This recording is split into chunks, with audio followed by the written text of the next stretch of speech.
E aí, galera assustada, Senhora Morte vem trazendo um tema bastante interessante. Hoje eu vou falar sobre o exército nazista e a lança sagrada. Vocês já ouviram falar da lança sagrada ou lança do destino? Bem, eu vou refrescar a memória de vocês.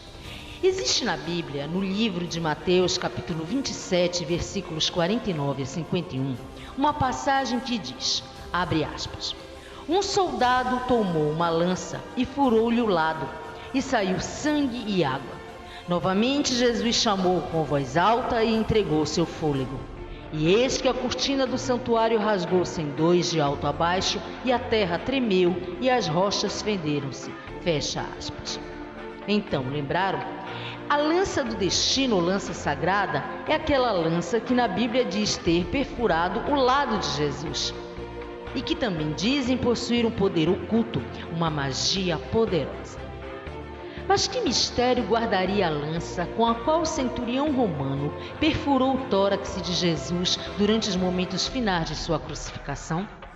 Essa lança era um artefato bélico cruel e mortífero, tendo como objetivo causar severas lesões e intensa hemorragia em quem por ela fosse atingido.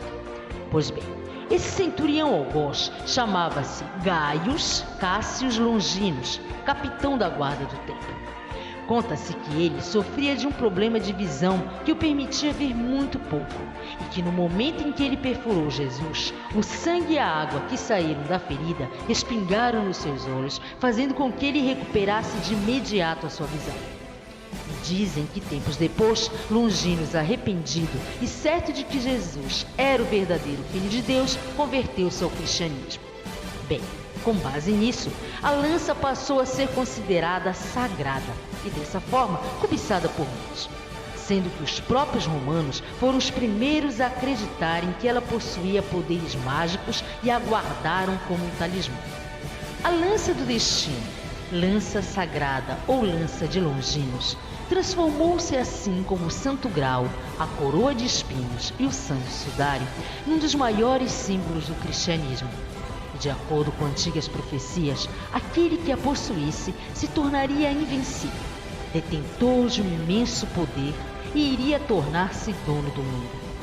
Mas como sabemos, tudo tem um preço, não é mesmo?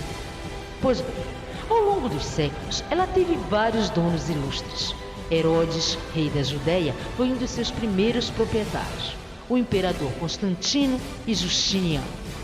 Por ser considerada uma relíquia santa, no ano 570, os cruzados receberam a missão de recuperá-la e levá-la da Terra Santa para os domínios da Igreja Católica em Roma. Mas por um motivo que a história desconhece, ela logo saiu das mãos dos católicos, voltando ao poder de gananciosos soberanos. Pelo fato de ter tido contato com o sangue de Cristo, ela possui propriedades curadoras, mas isso não anula seu lado malévolo, pois acredita-se que duas ordens de espíritos estão ligados à mística lança, os da luz e os das trevas, segundo as intenções de quem os evoca. Além disso, é preciso lembrar que os objetos materiais guardam por milênios afora certas propriedades magnéticas que preservam sua história. Hoje em dia, essas propriedades estão cientificamente estudadas e classificadas como fenômenos de psicometria. Após sumir de Roma, ela foi propriedade de Carlos Magno, rei dos francos, que a carregou como talismã mágico por 47 batalhas e ganhou todas. Otto, o Grande, primeiro imperador alemão, Teodósios, Alarico, rei visigoto, que em 470 saqueou Roma, o general Charles Martel, o imperador Frederic Barbarossa e outros. Todos conseguiram obter poder rápido, mas o perderam mais depressa ainda, pois dizem que a lança do destino carrega consigo uma espécie de maldição, pois todos aqueles que a possuíram obtiveram poder e triunfo, mas de forma temporária, morrendo tempos depois de consegui-la. Inclusive, conta-se que muitos morreram imediatamente após deixá-la cair. Durante a Revolução Francesa, ela teria sumido misteriosamente da Biblioteca Nacional de Paris E por coincidência, Napoleão Bonaparte foi um dos que fizeram de tudo para se apossar da lança. E talvez tenha conseguido, haja visto que ele, junto com seu poderoso exército, quase domina o mundo. Contudo, sofreu uma derrota crucial, tendo sido exilado e esquecido, vindo a morrer completamente louco. E foi assim com mais de 45 governantes que tiveram sua posse. Sentiram o sabor doce da vitória e tempos depois o amargor da derrota. Finalmente, em 1912, ela chegou na Áustria, passando a mão dos Habsburgos. Tempos depois, um jovem de 19 anos, pálido, magro e sofrendo de uma bronquite severa, que sonhava em se tornar um grande artista, mas fora recusado pela Escola de Belas Artes, ficou sabendo da existência e dos poderes mágicos da lança. O nome desse fracassado? Adolf Hitler.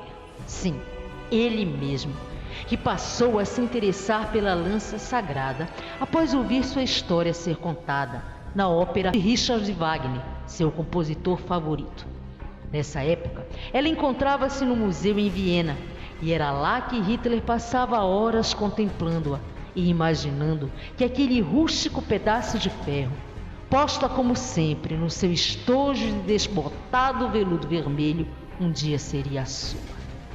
Certa ocasião, o guia do museu, contando a história da lança a alguns visitantes, dentre eles Hitler, disse, abre aspas, há uma lenda ligada a esta lança que diz que quem a possuir e decifrar os seus segredos terá o destino do mundo em suas mãos, para o bem ou para o mal, fecha aspas. Isso aumentou nele ainda mais o desejo de possuí-la. Anos depois, Hitler se tornaria o líder absoluto e supremo da Alemanha. Segundo estudiosos do assunto, Heinrich Himmler, comandante da Gestapo, profundo conhecedor de ocultismo e um dos mestres espirituais do Führer, foi o principal incentivador para que em 1938 o exército alemão invadisse Viena e confiscasse a lança do destino. Mas assim como fez aos seus ex-donos, a lança deu ao seu novo proprietário poder para se tornar um dos maiores líderes da história e capacidade para conquistar o mundo junto com seu poderoso exército num delírio desvairado de glórias e conquistas. Então, assim como a cruz suástica e a águia, a lança de Longinos passou a representar um objeto de culto ao nazismo. Mas da mesma forma como a lança fez com os outros, chegou a vez da derrota se abater sobre Hitler. Em 30 de abril de 1945, as tropas aliadas invadiram, destruíram e tomaram Nuremberg e Berlim.